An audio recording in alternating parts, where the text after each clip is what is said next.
Sherdog.com here with Jason Parillo ahead of Tito Ortiz's swan song against Chael Sonnen. Tito's really intense here. I mean, he's always been intense, but it seems like the passion is at an all-time high. What's it like trying to temper his emotions coming into his final fight? Is this something that you've had to focus on? You know what? Tito's been hungry. At the beginning of camp, you know, the emotions that you're seeing right now were at the same level it was, but he was out of shape.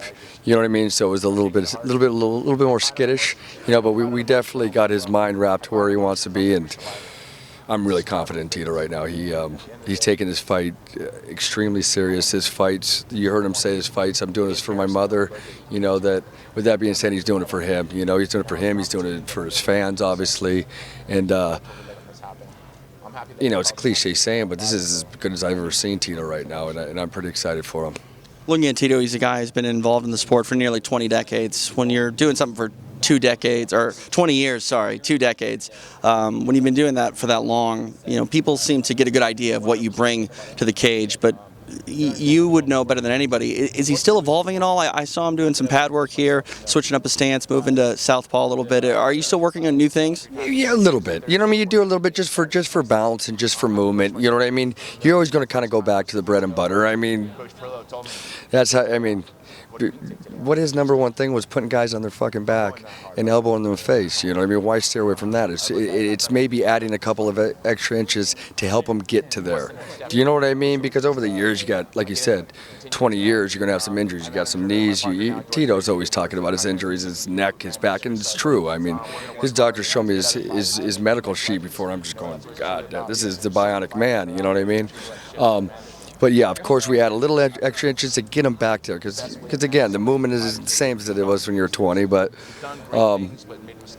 he's going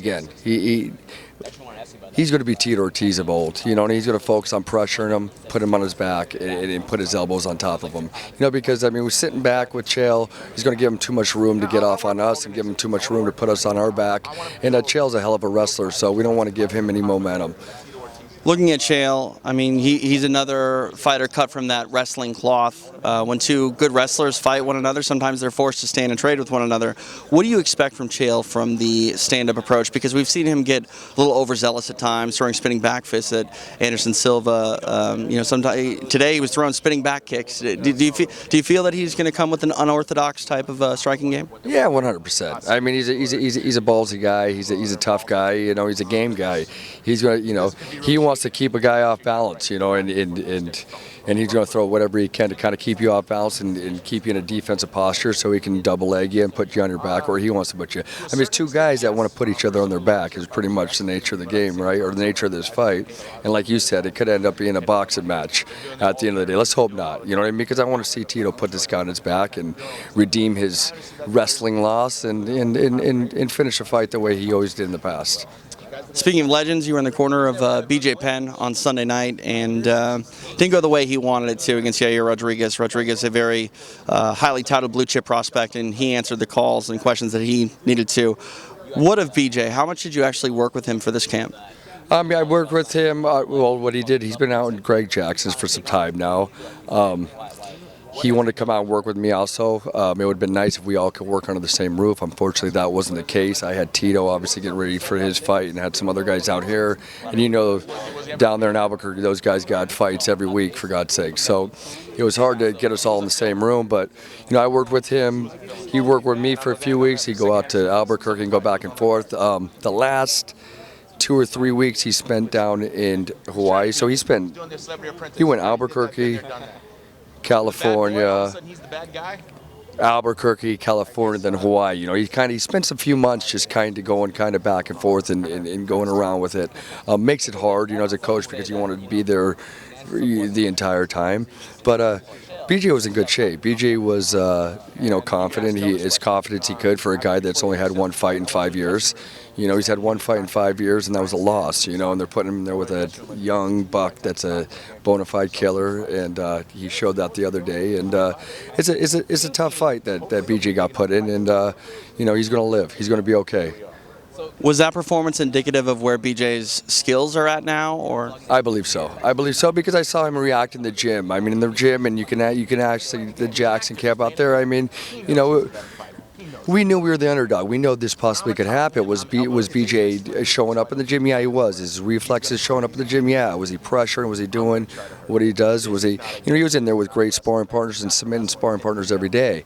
The problem is it's the rust. And I say that and people hate hearing it, but the matter of fact that he's only fought once in 5 years, and it was a loss, and that was against the number 2 guy. I'm going to say that till I'm blue in the face, because if you're really in the fight, because I'm not a matchmaker, I'm not a manager, I'm a coach. When my fighter comes to me and says, hey, I got a fight on January 15th.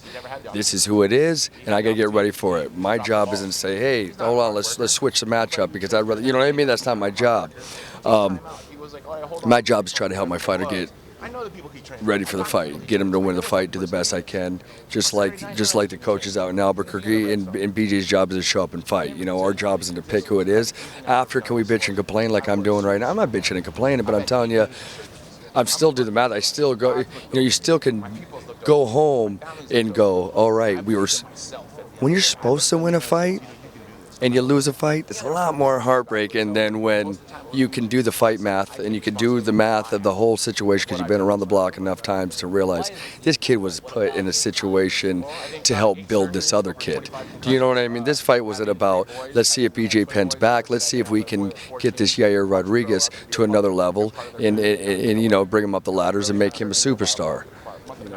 Do you think BJ will fight again, and more importantly, in your eyes, should he fight again? The gun to my head, and I've said this in 2 interviews now, the gun to my head, if you said, do you think BJ Penn will ever fight again? If I answer right or wrong, if I answer wrong, I'm going to get shot in the head. I would say yes, okay, because BJ Penn is a fighter through and through. And should he fight a top 10 guy again? No. Should BJ Penn fight another 38-year-old man like a Dennis Seaver? Should he fight a guy like that hasn't fought maybe in a year or two himself and is as rusty as BJ? And let's see if that's when we're going to find out if BJ Penn even is there. You know what I mean? You can't find that out against a 24-year-old kid that's firing all cylinders. You can't. And if somebody wants to call me an asshole for that or argue me on it, I'll take the argument on, because I know what I'm talking about. I know for a fact. That's a tough spot to be in. Do we want to believe that BJ still could have won that fight? Of course. Was BJ beating young kids up in the gym and pressuring them, putting them against the fence and taking them down and choking the shit out of them? Yes, he was. Yes, he was doing that, But unfortunately, when you're underneath those lights, that's when the rust really shows up.